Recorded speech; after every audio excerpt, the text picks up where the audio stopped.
Écoutez, on va démarrer juste après la pause et on va rentrer dans le développement durable, les menaces qui guettent avec une session inflammation-infection.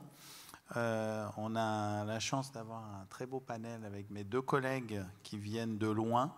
On va commencer tout de suite. C'est, je crois, Stéphanie qui m'avait appris la première fois qu'elle avait vu de la dengue à Nice. Donc ça m'avait un peu étonné. Depuis, maintenant, on en a un peu partout. Hein. Ça arrive assez régulièrement. Et qui mieux que le professeur Moncef Rerala de Monastir en Tunisie pour nous parler des nouveaux virus en métropole. Alors, c'est lui qui va nous en parler. Merci beaucoup. Des virus qu'on voit. Merci Isabelle pour l'invitation. Donc, vous savez que les arbovirus sont des virus émergents qui sont transmis par des arthropodes hématophages, essentiellement les moustiques. Ce sont des infections émergentes importantes, prévalentes, notamment en zones tropicales et subtropicales, incluant les territoires ultramarins, avec une propagation rapide à travers le monde du fait du réchauffement climatique et de la globalisation, mais des cas importés autochtones sont de plus en plus rapportés en métropole. L'atteinte systémique est le plus souvent bénigne, mais des atteintes graves sont possibles. Le diagnostic de certitude repose sur la sérologie et la PCL, dont la disponibilité est aléatoire dans certaines régions du monde. Alors, voici les principaux arbovirus qui peuvent être responsables d'une atteinte oculaire, et vous avez l'épidémiologie de ces virus ainsi que les manifestations systémiques les plus importantes. Alors, parmi ces arbovirus, le chikungunya, la dengue et le Zika sont dus à un moustique appelé moustique tigre qui est actuellement installé dans au moins 78 départements en France métropolitaine. Alors, quand est-ce qu'il faut suspecter une infection virale émergente devant tout patient présentant une atteinte oculaire inflammatoire, symptomatique ou asymptomatique, qui a résidé ou qui réside ou qui a séjourné dans une zone d'endémie spécifique, d'où l'importance de l'interrogatoire et d'une bonne connaissance des données épidémiologiques, patients ayant développé un syndrome fébrile avec parfois des manifestations générales plus ou moins spécifiques, présentant des manifestations oculaires qui peuvent être parfois typiques, parfois tout à fait non spécifiques, d'où l'importance d'un diagnostic clinique précoce. Alors, le chikungunya, c'est un virus important. Alors, les atteintes oculaires à la phase aiguë sont non spécifiques, photophobie, douleur rétrooculaire, conjonctivite. Et les manifestations inflammatoires intraoculaires commencent un peu plus tard, après l'installation du syndrome infectieux systémique. L'uvite antérieure est une atteinte fréquente. C'est l'atteinte la plus fréquente, un tiers des cas, unie ou bilatérale, non granulomateuse ou granulomateuse, et qui peut parfois s'associer à une hypertonie et pouvant mimer une uvéite herpétique.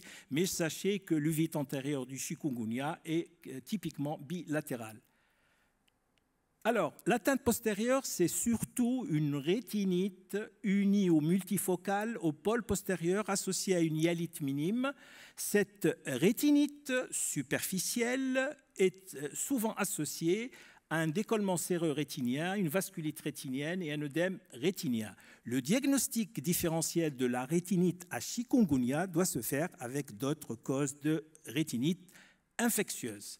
L'évolution est favorable dans la majorité des cas sous traitement corticoïde. D'autres manifestations du chikungunya, l'atteinte du nerf optique est fréquente et ces atteintes du nerf optique nécessitent un diagnostic et un traitement précoce par des corticoïdes à forte dose. D'autres manifestations du chikungunya, des manifestations diverses et variées, non spécifiques, peuvent survenir chez un patient infecté par ce virus. Le virus de la dengue donne des manifestations oculaires également non spécifiques et parmi ces manifestations précoces, nous avons l'hémorragie sous-conjonctivale qui se voit chez 40% des patients. Elle est souvent associée à une thrombocytopénie sévère, d'autres manifestations, hémorragie orbitaire, kératite superficielle et une uvite antérieure, disons, isolée ou associée. Parmi les manifestations typiques de la dengue, c'est la maculopathie de la dengue, divisée en trois types, l'œdème maculaire diffus, l'œdème maculaire cystoïde et la fovéolite qui est assez typique, bien que relativement rare. On peut également observer au cours de la dengue une rétinite unie ou multifocale similaire à la rétinite du chikungunya. D'autres manifestations fréquentes, atteintes vasculaires et de nombreuses autres atteintes oculaires non spécifiques. Le Zika, c'est un autre virus important et ce virus est grave en raison de l'atteinte du Zika congénital. Et les manifestations oculaires associées au virus du Zika congénital peuvent être bénignes, incluant une conjonctivite, une uvite antérieure, mais on peut avoir des atteintes postérieures plus ou moins sévères, à type d'atrophie choriorétinienne, de remaniement pigmentaire et parfois d'anomalies du nerf optique, et cette atteinte peut être cécitante. Les facteurs de risque d'atteinte oculaire par le Zika congénital, surtout les enfants avec une microcéphalie importante et des manifestations chez la mère au cours du premier trimestre de grossesse, d'où l'importance du dépistage de tous les nouveau-nés exposés au virus et l'importance d'une surveillance secondaire. Le Zika acquis est beaucoup moins grave. On peut avoir une uvite antérieure, c'est une uvite fréquente, 50% des patients avec Zika et rougeur oculaire, non granulomateuse, fréquemment hypertensive. On peut également avoir des atteintes rétiniennes dont l'évolution est le plus souvent favorable. Il y a une maladie virale qui donne une atteinte sévère. C'est la fièvre de la vallée du Rift, qui est responsable d'une rétinite nécrosante maculaire ou paramaculaire cécitante, qui aboutit le plus souvent à une atrophie sévère de la rétine maculaire et également à une atrophie optique. Le West Nile est un autre virus émergent qui peut se rencontrer en métropole. La caractéristique essentielle, c'est la survenue d'une choriorétinite bilatérale typique. C'est la manifestation la plus caractéristique de la maladie et vous voyez cet aspect linéaire, cette organisation linéaire des lésions de West Nile. Ici, un cas de choriorétinite multifocale active. Ici, un cas de choriorétinite multifocale inactive et vous voyez bien cette distribution linéaire qui semble suivre le trajet de la couche des fibres rétiniennes. Le West Nile peut également être responsable, notamment chez les diabétiques, de vasculite occlusive cécitante sévère. D'autres manifestations plus rares sont également possibles. Alors, le traitement et la prévention.